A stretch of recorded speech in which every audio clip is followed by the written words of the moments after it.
నమస్కారం దుర్గా కుమార్ గారు. నమస్కారం సుధాకర్ గారు, మన వీక్షకులు కూడా నమస్కారం.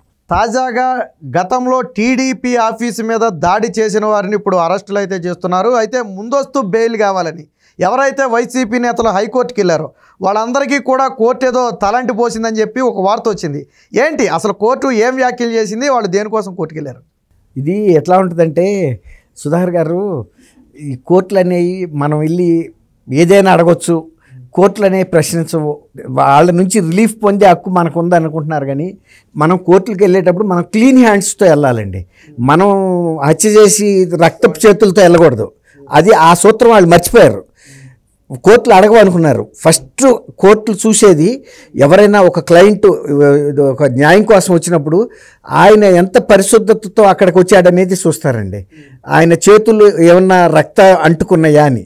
అట్లాగే ఇప్పుడు వీళ్ళు వెళ్ళింది యాంటిసిపేటరీ బెయిల్ అండి. యాంటిసిపేటరీ దేనికి వెళ్ళారండి? ప్రత్యర్థి పార్టీ కార్యాలయం మీద దారుణమైన దాడి చేసి విధ్వంసం సృష్టించి అక్కడ ఉండాలని గాయపరిచి వెళ్ళారు. అప్పుడు ఫస్ట్ వెళ్ళినప్పుడు వాళ్ళు జడ్జి గారు కూడా అడిగింది ఎవరంటే జస్టిస్ కృపాసాగర్ గారు. ఆయన దగ్గరికి వెళ్ళిన వాళ్ళు ఎవరండి? దేవినేని అవినాష్. అందులో అసలు ఆయనే ముందు సూత్రధారి అని అంటున్నారు. లేళ్ల అప్పిరెడ్డి, ఆయన కౌన్సిల్లో వైఎస్ఆర్సీపీ లీడరు. తర్వాత తలసిల రఘురామ్ గారు అంతకుముందు పార్టీ ప్రధాన కార్యదర్శిగా ఉన్నాడు. అట్లాగే ఇంకొక ఆయన ఎక్స్ ఎంపీ నందిగామ సురేష్ గారు, బాపట్ల ఎంపీ. వీళ్ళు మిగిలిన వాళ్ళ తరపున కూడా వెళ్ళారు. ఇందులో చాలామంది ఉన్నారు. వాళ్ళందరి మీద ఇప్పుడు కేసు ఇప్పుడు రాక ఆ కేసు ఏమైందంటే దాడి చేసిన తర్వాత అప్పుడు వైఎస్ఆర్సీపీ ప్రభుత్వం హయాంలో ఇక ఆ దాడిని అసెప్ట్ చేశారండి. దాన్ని తొక్కేశారు. ఎందుకు తొక్కేశారంటే జగన్మోహన్ రెడ్డి గారు ఒక ఇంటి ఇచ్చాడు. నన్ను ఎవరో తిట్టినట్టున్నారు. తిట్టినప్పుడు మరి మా వాళ్ళకి బీపీ పెరుగుతుంది కదా, బీపీ పెరిగి దాడి చేశారు. దాని మీద ఇంకా కేసు అన్నట్టుగా పోలీసులకి ఇండైరెక్ట్గా ఇది ఇచ్చాడు హింటు, మీరు ఈ కేసునేమి ముందుకు తీసుకెళ్ళొద్దు, వదిలేసేయండి అని. దాంతో ఎట్లా తీసుకుంటారండి? ముఖ్యమంత్రి ఆ మాట మాటొచ్చు. అసలు ఆయన ఖండించాలి. ఎవరైనా సరే, నా పార్టీ వాళ్ళైనా సరే నేను చర్య తీసుకుంటాను. మొన్న విజయసాయి రెడ్డి గారు ఏమన్నాడండి వైజాగ్లో ఆయన శాంతి కేసు విషయంలో, అవతలాళ్ళు నా పార్టీ వాళ్ళు కూడా ఉంటే ఉండొచ్చు, వాళ్ళ మీద కూడా నేను క్రిమినల్ చర్యలు తీసుకుంటాను, పరువు నష్టం దావా వేస్తాను అన్నాడు. వ్యక్తిగతంగా వచ్చేటప్పటికి అంత నొప్పి పుట్టింది. మరి ప్రత్యర్థి పార్టీ మీద దాడి చేసినప్పుడు ముఖ్యమంత్రి గారు నా పార్టీ కార్యకర్తలైనా సరే మేము చర్య తీసుకుంటాము, నేను పత్రికాముఖంగా బహిరంగంగా చెబుతున్నాను, పోలీసులు చర్య తీసుకోండి అని చెప్పాలి. ఇవాళ వాళ్ళ పార్టీ మీద జరుగుతుంది, రేపు వాళ్ళు అధికారంలోకి వస్తే ఇదే సాంప్రదాయం కొనసాగితే మా పార్టీ మీద కూడా జరుగుతుంది. ఇటువంటిది ఎవరైనా ఖండించాల్సిందని అనాలండి. ఆయన అనకుండా ఇంకా పైగా సమర్థించాడు. ఎట్లా ఏమో వాళ్ళకి బీపీలు పెరిగితే తాడేపల్లి ప్యాలెస్ల మీద కూడా దాడి చేస్తారుగా. మరి ఇప్పుడు ఆ రకంగా వీళ్ళు గవర్నమెంట్లో చేయాలి కదా. వీళ్ళే కాదు, ఇవాళ వాళ్ళ సొంత పార్టీ కార్యకర్తలు నిన్న దాడి చేసినంత పని అయింది. మాజీ ముఖ్యమంత్రి వైఎస్ఆర్సీపీ కార్యకర్తలను కలుస్తున్నాడని సోషల్ మీడియాలో వాళ్ళే లీక్ ఇచ్చారంట. లీక్ ఇచ్చాడు. అబ్బా జగన్మోహన్ రెడ్డి గారు మన కూడా కలుస్తున్నాడు అనుకుని తెలియక కొంతమంది వెళ్ళారు. వెళ్ళేటప్పటికి ఆ సెక్యూరిటీ వాళ్ళు ప్రైవేట్ సెక్యూరిటీ కూడా పెట్టుకున్నాడు కదా. వాళ్ళ గవర్నమెంట్ సెక్యూరిటీ అయితే కొంత నామ్స్ తెలుసు ఇతరులతో ఎలా డీల్ చేయాలని. ప్రైవేట్ వాళ్ళు రౌడీలే కదండి. ఏముంటుంది వాళ్ళకి, వాళ్ళని ఏమంటారు కదా ఇష్టరాజ్యం. తర్వాత ఇప్పుడు ఫంక్షన్స్కి కూడా పెట్టుకుంటున్నారు కదా ఆ బాడీ గార్డ్స్, దాన్ని ఆ బౌన్సర్స్. ఆ బౌన్సర్స్కి ఏం మర్యాద ఉంటుందండి? వాళ్ళు నిన్న బౌన్సింగ్ చేసినంత పని చేశారు వీళ్ళ మీద. వాళ్ళ సొంత పార్టీ కార్యకర్తలు ఫోన్లు తీసుకుని ఇసిరేశారు. మీరు ఇక్కడికి ఎందుకు వచ్చారు, ఎవడు రమ్మన్నాడని. అందుకే కదా మనం ఈ గతిలో పట్టామని కూడా వాళ్ళు నిన్న అక్కడ అన్నీ వైరల్ అయినాయి. నిన్న సోషల్ మీడియాలోను ఎలక్ట్రానిక్ మీడియాలో చూశాండి. అట్లా ఆ పరిస్థితి ఏర్పడుతుంది అనేది మా జగన్మోహన్ రెడ్డి గారు గమనించాలి. ఇది నేను ముఖ్యమంత్రి స్థానంలో ఉన్నప్పుడు జరిగింది. అది ఆయన కోతవేటి దూరంలో జరిగింది. ఖండించకపోతే ఖండించాలి కదా, ఖండించాల సరే సమర్థించాడు. ఇప్పుడు ఈ పెద్ద మనుషులు వెళ్తే వీళ్ళు పెద్ద మనిషి వేషం వేసుకెళ్ళారు. వాళ్ళకి తెలియదండి వీళ్ళ పరిస్థితి ఏంటని. ఇందులో కూడా దాడి చేసిన వాళ్ళు ఉన్నారని ఆయన ఒకటే అడిగాడు. ఓకే, ఇది ప్రజాస్వామ్యం. ఒక పార్టీ కార్యకర్తలు వెళ్ళి ప్రత్యర్థి పార్టీ కార్యాలయాల మీద దాడులు చేసి ధ్వంసం చేసి గాయపరచడం ఇది ఏమన్నా సమంజసమా? పార్లమెంట్లో ఏమన్నా శోభ కలిగించే విషయమా? ఇది రాజ్యాంగ విరుద్ధం కదా. మీరు అసలు పార్టీ తరపున మీరు అందరూ వెళ్ళినాళ్ళంతా నాయకులే. మీ పార్టీ తరపున ఏమన్నా వాళ్ళ మీద చర్యలు తీసుకున్నారా లేదా అనేది మీరు చెప్పమని అడిగేటప్పటికి వీళ్ళు ఊహించలా. అలా అడుగుతారు, అసలు అడుగుతారని ఊహించలా. ఇస్తారా ఎవరా అనేది వేరే ప్రశ్న. ఫస్ట్ మీ వైపు ఇప్పుడు మన పిల్లాడు వెళ్ళి తప్పు చేస్తే పోలీస్ కేసు పెట్టక ముందులే మనం ఏం చేస్తామంటే మన పిల్లల్ని దండిస్తాం. తర్వాత పోలీస్ కేసు ఎందుకు పలానాళ్ళ పిల్లాడు ఈ పని చేశాడంటే మనం ఒప్పుకోం కదా. పోలీస్ వ్యవస్థ అనేది మన పూర్వీకుల నుంచి మన ఇళ్లలోనే ఉంది. తప్పు చేస్తే దండించడం అనేది దీనికి రాజ్యాంగం అక్కర్లా. మొన్న జగన్మోహన్ రెడ్డి గారు ఏం చెప్పాడండి, ఈ హత్యలు జరుగుతున్నాయి, అసలు ప్రజాస్వామ్యం అంటే ఏంటి, రాజ్యాంగం ఏంటి, అంబేద్కర్ రాసిన రాజ్యాంగం ఎంత పవిత్రమైంది, వాటి మీద వీళ్ళకి అసలు శ్రద్ధే లేదు, పార్లమెంటరీ సాంప్రదాయాల మీద అని కూడా ఎన్ని మాటలు మాట్లాడాడండి. మరి ఇప్పుడు ఏమైంది, ఇవాళ కోర్టు అడిగారాక వాళ్ళకి వాళ్ళు ఆత్మపరిశీలన చేసుకున్నారా?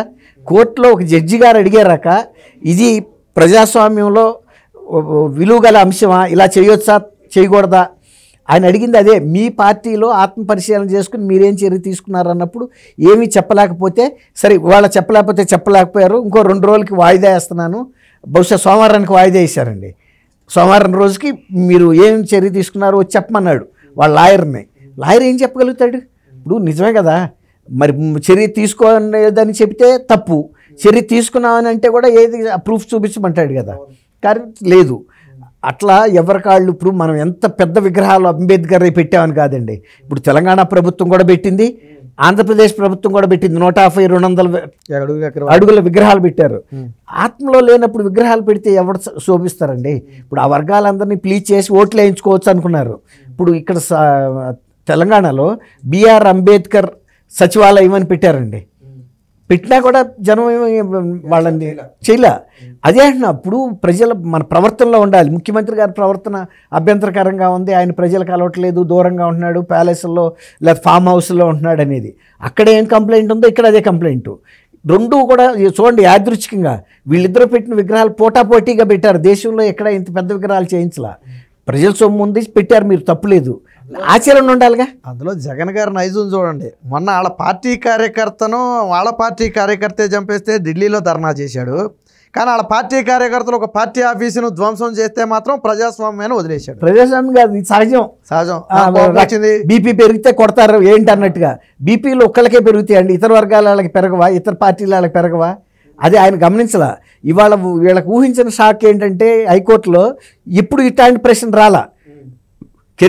మెరిట్ మీద ఇష్టమా ఇవ్వటమా చూస్తారు. ఓ బేసిక్ క్వశ్చన్ వేశారు. రాజ్యాంగం తెలుసు కదండి, వాళ్ళందరూ చూశారు కదా. ఇప్పుడు జడ్జీలు ఇళ్లలో టీవీలు పెట్టుకుని చూడరండి, సోషల్ మీడియా అన్నీ ఉంటాయి, అన్నీ చూస్తారండి. చూడబట్టి అడిగారు. మరి ఇప్పుడు దాని మీద మీరేం చర్య తీసుకున్నారో చెప్పమనేటప్పటికి లాయర్ కూడా ఏమి ప్రిపేర్డ్గా లేడు చెప్పేటందుకు. అన్ఎక్స్పెక్టెడ్ క్వశ్చనే. జగన్మోహన్ గారు లెంగ్తీ క్వశ్చన్ అన్నట్టు అయిందా. ఇప్పుడు ఆ లాయర్ కూడా ఇది టూ లెంగ్తీ క్వశ్చన్ అని జారుకున్నాడు. ఆయన జడ్జి గారు కూడా అర్థం చేసుకుని ఇప్పుడు చెప్పలేకపోయాడు బాబు, రేపు సోమవారం రా మళ్ళీను రెడీ అయ్యి రండి అన్నాడు. సమాధానం చెప్పాలి కదా, ప్రజలు కూడా చూడాలి కదండి.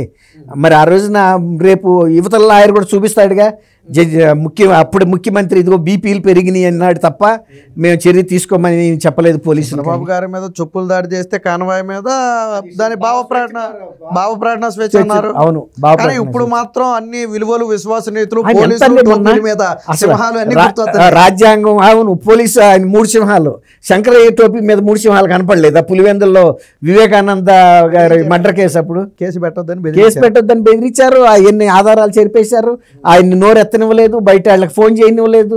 ఒక రకంగా ఆయన్ని కిడ్నాప్ చేసినట్టు చేశారు. ఆయన బయట వాళ్ళకి ఫోన్ చేసి అడిషనల్ ఫోర్స్ కూడా తెప్పించుకోవాలా. మరి అప్పుడు సింహాలుగా ఏం కనపడలేదా? గతంలో ఎయిర్పోర్ట్ లో కూడా బెదిరించాడు కదా ఆయన. ఒకసారి ప్రతిపక్షంలో ఉన్నప్పుడు ఎయిర్పోర్ట్ లో 2 ఏళ్లలో నేనే ముఖ్యమంత్రిని అంతు చూస్తానని చెప్పి పోలీసులను బెదిరించాడు. అవును, బెదిరించాడు. ఇప్పుడు అది మధుసూదన్ రావు అనే వ్యక్తిని ప్రకాష్ రావు అసెంబ్లీలో పేరు పెట్టి మరి అసలు పేరు సుధాకర్ రావు కానీ ఏదో పేరు పెట్టి పిలిచాడు, నా పేరు పెట్టుకున్నాడు. అదే బహుశా ఈయన కనపడలేదు దూరం నుంచి. ఆ నేమ్ ప్లేట్ చూడటానికి ప్రయత్నించి ఉంటాడు, చూపు ఆయన ఉండదు, ఆయనకే ఏదో చెప్పాడు. అట్లా మనమైతే ఒక రకం ఎంత స్పీచ్ ఇచ్చాడండి మొన్న ప్రజాస్వామ్యం గురించి, పార్లమెంటు గురించి, విలువల గురించి, అంబేద్కర్ ఆశయాల గురించిను. మరి సొంతానికి కూడా పాటించలేదు. ఇవాళ ప్రశ్న వేసేటప్పటికి తెల్లముఖం వేయాల్సి వచ్చింది కదా. కాబట్టి ఇతరులకు చెప్పటం వేరు. ఇందాక నేను వస్తా కూడా చూశానండి, ఇప్పుడు అంబేద్కర్ విగ్రహం ఇక్కడ హైదరాబాద్లో, సేమ్ హైదరాబాద్ అక్కడ కూడా పీడబ్ల్యూడీ గ్రౌండ్స్లో పెట్టారు. నిజానికి పీడబ్ల్యూడీ గ్రౌండ్స్ ఇంకా పబ్లిక్ యూటిలిటీ కోసం ఉపయోగించుకునే ప్లేస్ అండి.